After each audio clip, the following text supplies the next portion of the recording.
ഇതുവരെ ഇവിടെ വന്നതിൽ കറക്റ്റ് ബ്ലാക്ക് ആൻഡ് വൈറ്റ് ആയത് ഇതാണല്ലോ, പണ്ടത്തെ സിനിമയിലുള്ള പോലെ ഉള്ള ഡ്രസ്. ഈ ബ്ലാക്ക് ആൻഡ് വൈറ്റ് കാലഘട്ടത്തിലെ ആൾക്കാർക്ക് അവർക്ക് ഇപ്പത്തെ പുതിയ കളർ സിനിമകളൊക്കെ കാണുമ്പോൾ ഭയങ്കര സങ്കടം വരില്ലേ? എനിക്ക് അറിയാമില്ലാത്തോട് ചോദിക്കാം. ബ്ലാക്ക് ആൻഡ് വൈറ്റ് അങ്ങനെ ഒരു കളർഫുൾ ആയിട്ട് അവർക്ക് കാണാൻ പറ്റാറില്ല. ഫോട്ടോസിലും ആരോടെങ്കിലും ചോദിച്ചിട്ടുണ്ടോ ആ ബ്ലാക്ക് ആൻഡ് വൈറ്റ് കാലഘട്ടത്തെ പറ്റി? നിങ്ങൾക്ക് ഇത് കാണുമ്പോൾ ഈ കളർഫുൾ അങ്ങനെ ഒരു കളർ എന്ന് പറയുന്ന ഒരു കൺസെപ്റ്റ് അവർ ചെയ്തോണ്ടിരിക്കുമ്പോ ഇല്ലല്ലോ. ഈ ബ്ലാക്ക് ആൻഡ് വൈറ്റ് കാലഘട്ടത്തിലാണ് ഞാനൊക്കെ ഉണ്ടായിരുന്നത്. അതിനുശേഷം തേനും വയമ്പും ആ സമയത്തൊക്കെ നമ്മൾ കളർ വന്നു.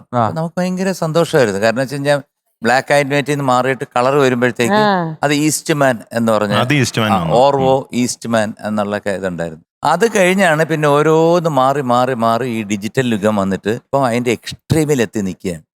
അപ്പം ഞങ്ങളെ പോലുള്ള ഒരു ഭാഗ്യവാന്മാരാണ്. ഓലപ്പന്ത് തൊട്ട് ഇപ്പോഴത്തെ എന്താണ് പിന്നെ നമ്മൾ ജസ്റ്റ് ഇങ്ങനെ അടിച്ചു കഴിഞ്ഞാൽ പോകുന്ന ഡിജിറ്റൽ പന്ത് വരെ നമ്മൾ കണ്ട്. ആദ്യത്തെ ഫോൺ നിങ്ങൾ ആരെങ്കിലും കണ്ടിട്ടുണ്ടോ? അതായത് ഇങ്ങനെ വലിയ വയറൊക്കെ ആയിട്ട് ഇങ്ങനെ ഇരിക്കും. അത് ഒരു സ്ഥലത്ത് വെച്ച് കഴിഞ്ഞാൽ ഒരു ഐറ്റമാണ്. അപ്പൊ അത് നിങ്ങൾ ഒരുപക്ഷെ സിനിമയെ കണ്ടു കാണും. അത് നേരിട്ട് നമ്മുടെ വീട്ടിലുണ്ടായിരുന്നു.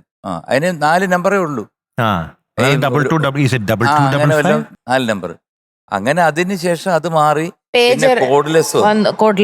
അത് നമുക്ക് അത് വലിയൊരു രസമായിരുന്നു. കാരണം ഫോൺ വരുമ്പോഴത്തേക്ക് നമ്മള് ഫോണ് മറ്റേ ഇവിടെ വെച്ചാൽ മതി, ഓടി അങ്ങോട്ട് ചെല്ലണ്ടല്ലോ. പിന്നെ വേറൊരു കാര്യമുണ്ട്. ഒരു വീട്ടിൽ തന്നെ 3-4-5 അംഗങ്ങളുള്ളതിൽ ഈ ചിലർക്ക് കണ്ടിന്യൂസ് ആയിട്ട് 1-2 പേർക്ക് ഫോൺ വരും. അപ്പൊ ഈ ഫോൺ അടിക്കുമ്പം 2 പേര് ഓടി വരും. ഇതെനിക്കാണോ നിനക്കാണോ? അപ്പൊ എടുക്കുമ്പോഴത്തേക്ക് ഒരാൾ പറയും ഞാന് ഡെയിനാണ്. എടി നിനക്കാ. ശരിയാ. എനിക്കിങ്ങനെ വന്നൊരു കോൾ ഒരിക്കലും മറക്കാൻ പറ്റില്ല. ഏരൂർ അമ്പലത്തിലെ ഗാനമേള കഴിഞ്ഞ് ഞാൻ വന്ന് ഉറങ്ങുമായിരുന്നു. ആ സമയത്ത് പിറ്റേ ദിവസം രാവിലെ ഒരു കോള്. പപ്പ പറഞ്ഞു ദേ നാദൃഷ വിളിക്കുന്നു. പപ്പയോട് വിളിച്ചിട്ട് എനിക്ക് തരാൻ പറഞ്ഞു. അപ്പൊ ഞാൻ ഫോൺ എടുത്തിട്ട് പറ നാദൃഷ. അപ്പം മോളെ എനിക്ക് നിന്നെക്കാളും നിന്റെ അച്ഛന്റെ പ്രായമുണ്ട്.